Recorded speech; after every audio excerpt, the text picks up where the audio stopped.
The whole idea of offshore renewable energy and offshore wind particularly in our coastal environment and offshore environments is that this is a huge new human impact, human activity that's going on, and the scale of which we've never seen before.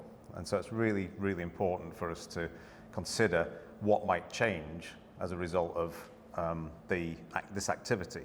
We know that by putting these large structures in the water, at the scale we're going to be putting them in at, we're going to have changes to the seabed, we're going to have changes in the water column, you've got new structures in the water column, and we've had structures in the water before like oil and gas, but this is like thousands of these things. So it's fundamentally going to change, we think, how ecosystems and the component parts. So we have a lot of interest in understanding environmental impacts. Humans are part of that marine ecosystem as well, like fishermen, fishing communities, and so the production of food.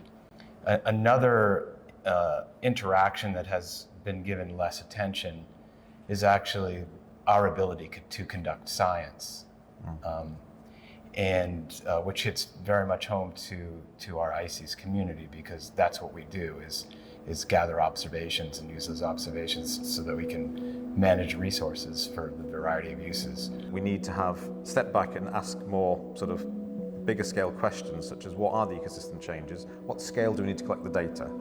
And that comes into things like cumulative effects, changes over time. Certainly our ICES working group that we co-chair, which is the Offshore Wind Development and Fisheries, tries to take that bigger approach, which also brings in some of the social aspects of if you change fisheries, the fish species are going to be maybe changing, but also accessing those as a fisher.